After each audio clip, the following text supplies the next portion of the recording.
Hi guys, and welcome back to the garage. Now today's disembodied video is about car engine motorcycles. A concept which is not that unusual. It's been tried many times.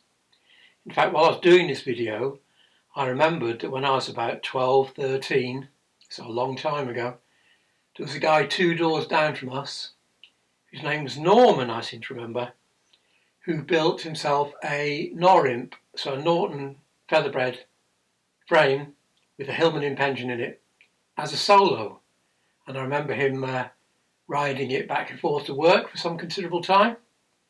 But anyway, this being a rather French biased channel at times, obviously the bikes I'm about to show you are French. One of which you may have seen before because it's not that uncommon, one of which is a lot rarer, and one of which is a one-off.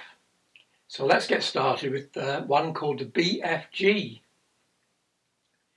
Now it was named after its designers, Baccardo, Favario and Grange, and it was a Citroën GSA engine which was attached to the company's own gearbox and drive assembly, although allegedly some parts of the drive assembly came from the Mahari, although I can't imagine what those parts would be myself, but anyway. The bike's running gear was a selection of common European off-the-shelf parts, such as Brembo brakes, Koni shocks, Paoli forks, and others, bolted to a steel tubular frame, with the engine acting as a stressed member. Now, the rocker covers on the bike may look different to the ones you'd associate with the GSA, and that's because they made their own alloy ones, because as the engine was in clear sight and prominently displayed, they wanted something that looked a little bit smarter, so they made their own alloy rocker covers.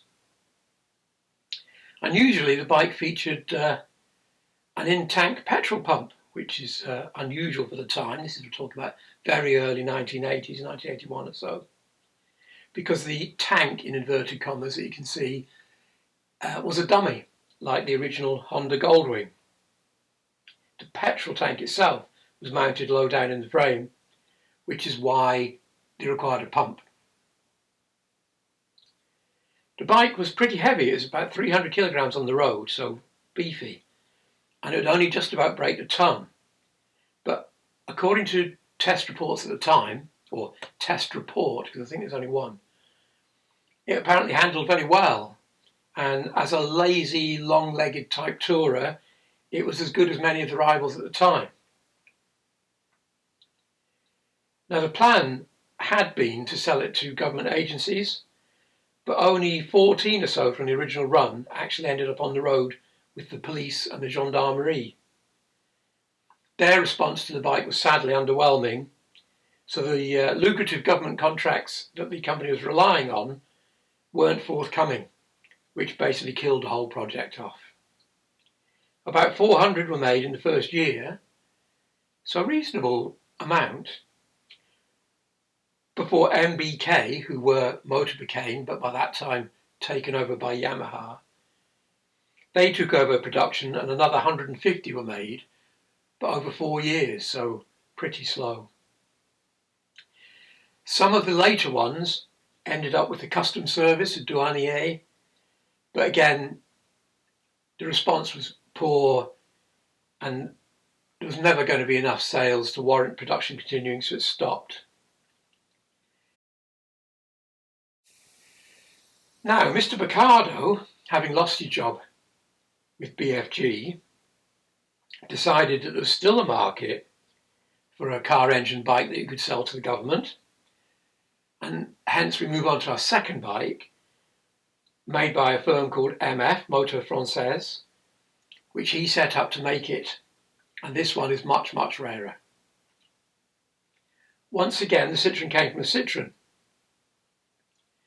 This time the Visa 650, which was an update on the venerable 2CV engines, a flat twin, air-cooled, etc., etc. The engine made 32 brake horsepower, which basically made for a pretty uninspiring ride, given that the bike weighed 210 kilograms on the road. top speed was lucky to be 90 miles an hour, and the general lack of power meant that when you were hustling along at 70 miles an hour, fuel consumption was pretty mediocre, around 40 to 45 to the gallon. That situation, speed and economy, wasn't really helped by the necessity for the police market to have a large fairing, which no doubt kept the weather off, but didn't do much for aerodynamics. This time, to save money, the entire drivetrain, gearbox, driveshaft, rear hub, etc., was lifted wholesale from the Motor Guzzi V50, and the general bike peripherals, forks, etc. were once again a collection of ready available off-the-shelf Euro parts. Just like BFG, the company was relying on winning decent government contracts to keep it going, and once again, sadly, it fell short. Without them, the company was doomed, and it was wound up after only a couple of years. Now, the figures vary, but around 35 bikes were made, so it's a rare motorcycle indeed. Now, before we leave car engine French bikes, there's a third one I'd like to show you, which was on display at the Valençay Museum, like the MF, which was a one-off from the 1960s. Now, the tank claims Isamoto Spanta, which is a rather clumsy name, which is a concoction of letters made up from its manufacturer, or maker, I should say, assembler, Monsieur Shitter, which is an unfortunate name in English. But anyway, some of the other manufacturers which provided various bits also provided some of the letters to make up the name. The engine's a Panhard 850, so it was then bolted to a BMW gearbox via a homemade bell housing. The frame, tank, etc. all appear to be Honda, with the wheels coming from BMW, although frankly I don't recognise the twin leading shoe drum brake on it. So if anyone recognises it, please let me know. I'm not sure what model that's off. It had been put together in the 1960s, and it seems to have been very neatly done from what I can see. And I'm pretty sure the Panhard engine would have been a lot perkier than the Visa engine that's fitted to the MF. It produced probably about 10 or more extra horsepower, and I can't imagine the bike weighing any more than the MF did. I can't really tell you much more about it. There was nothing on display in the museum about it particularly, other than listing some of the parts. I can't find much online either. Although the Panhard engine also featured in another one-off made by an Australian guy in the 1960s, assembled with lots of other French car bits. I don't have a picture of that one, sadly. If I do find one, I might put it up at a later date. So there you go. 3 rare car engine motorcycles, all French, in a descending order of production. So thanks for watching the video.